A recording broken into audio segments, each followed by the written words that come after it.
5 டிஃபனுக்கு மேட்சான ஒரு தக்காளி கிரேவி செய்யலாம் வாங்க. Hello friends, welcome to Subbu creation. எல்லோரும் எப்படி இருக்கீங்க? நல்லா இருக்கீங்களா? இந்த கிரேவி இட்லி, தோசை, சப்பாத்தி, பொங்கல் எல்லாத்துக்கும் நல்லாயிருக்கும். நீங்களும் இதை செஞ்சு பாருங்கள். எப்படி இருக்குன்னு கமெண்ட்ஸ் பண்ணுங்கள். சேனலை சப்ஸ்கிரைப் பண்ணி பெல் ஐக்கான் ப்ரெஸ் பண்ணிவிட்டு ஆல் செலக்ட் பண்ணுங்கள். என்னோடய வீடியோஸ் உங்களுக்கு உடனுக்குடன் வரும். இதுக்கு பூண்டு, இஞ்சி, கருவேப்பிலை, கொத்தமல்லி, பச்சை மிளகா, சின்ன வெங்காயம் எல்லாம் நறுக்கி வச்சுருக்கு. தேவையான அளவு தக்காளி எடுத்து கழுவிட்டு இது போல் அரிஞ்சு ஒரு பாத்திரத்தில் வச்சு கொஞ்சம் தண்ணி ஊற்றி வேக வைக்கலாம். வெந்ததை அப்படியே எடுத்து இந்த தோலை எடுத்துடலாம். தோலை எடுத்துகிட்டு நம்ம இந்த கிரேவி பண்ணும்போது நல்லாயிருக்கும். ரொம்ப திக்காகவும் இருக்கும், நல்லா டேஸ்ட்டாகவும் இருக்கும். சாப்பிடும்போது தோல் இடைஞ்சலாக இருக்காது. இதுபோல் நம்ம தோலெல்லாம் எடுத்துடலாம்.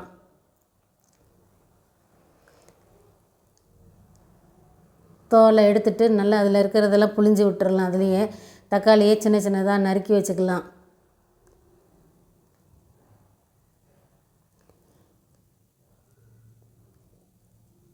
இந்த தக்காளி வெந்த தண்ணியையும் தூக்கி ஊற்ற வேண்டாம், தனியாக எடுத்து வச்சுங்க. கிரேவிக்கு ஊற்றிக்கலாம்.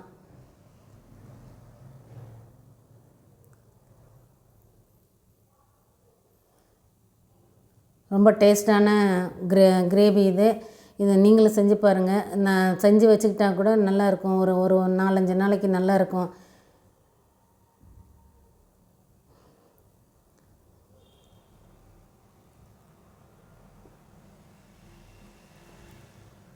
நல்லா பொடியாக அரிஞ்சு அந்த எடுத்து வச்சுருக்க தண்ணியிலே அதையும் சேர்த்துக்கலாம். இப்போ அது தாளிக்கலாம் வாங்க. ஒரு கடாய் அடுப்பில் வச்சுக்கலாம்.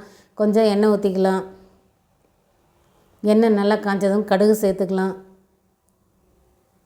ஃப்ரெண்ட்ஸு, பட்டை, சோம்பு இது போடணுன்னா இப்போ போட்டுக்கோங்க. நான் இதில் எல்லாம் போடலை. சீரகம் மட்டும்தான் போட்டு தாளிக்குது.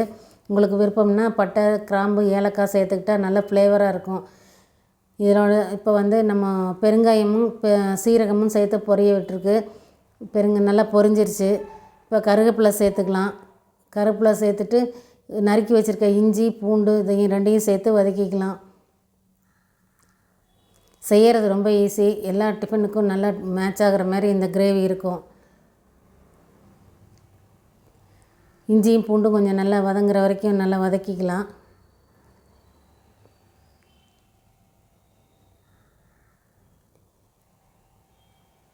இப்போ பச்சை மிளகாயை சேர்த்துக்கலாம். ஒரு 2 பச்சை மிளகாய் சேர்த்துருக்கு. வெங்காயத்தையும் சேர்த்துக்கலாம். நீங்கள் உங்களுக்கு தேவையான அளவு காரத்துக்கு ஏற்ற மாதிரி சேர்த்துக்குங்க.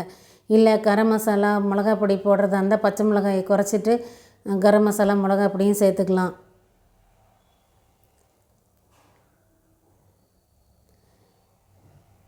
வெங்காயம் கொஞ்சம் நல்லா வதங்கட்டும். இந்த இஞ்சி பூண்டு ஃப்ளேவரே நல்லாயிருக்கும். அதனால் நாங்கள் எதுவும் சேர்க்கலை. நீங்கள் வேணும்னா இந்த ஸ்டேஜில் சேர்த்துக்கலாம்.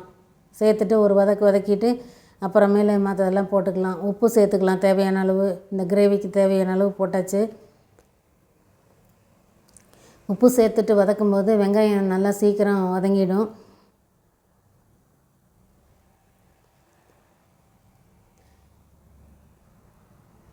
என்ன சட்னி அரைக்கிறதுங்கிறத நம்ம யோசிச்சுட்டு இருக்கிறதுக்கு இந்த மாதிரி ஒரு செஞ்சு வச்சுட்டா நல்லாயிருக்கும். இப்போ அரிஞ்சு வச்ச தக்காளியும் அந்த தண்ணி எல்லாத்தையும் சேர்த்து இதில் ஊற்றிடலாம். எல்லாம் சேர்ந்து நல்லா வேகட்டும்.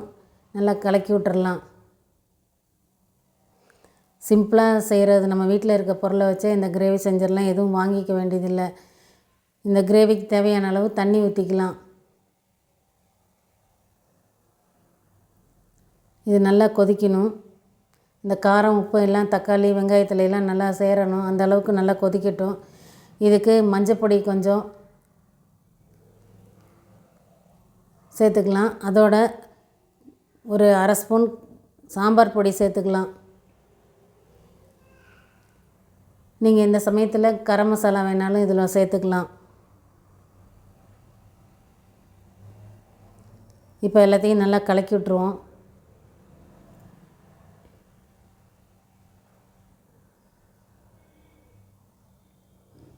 கலக்கி விட்டு நல்லா கொதிக்க விடணும்.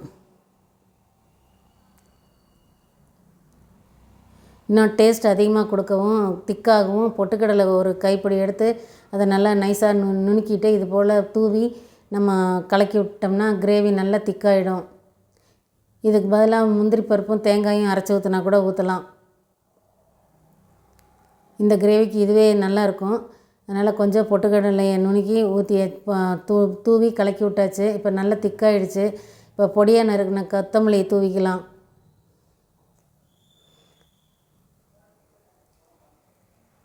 தூவிட்டு நல்லா கலக்கி விட்டுறலாம். ரொம்ப டேஸ்ட்டாக இருக்கும். நீங்களும் செஞ்சு பாருங்கள். சாதத்துக்கு கூட இந்த கிரேவி போட்டு நம்ம சாப்பிட்லாம்.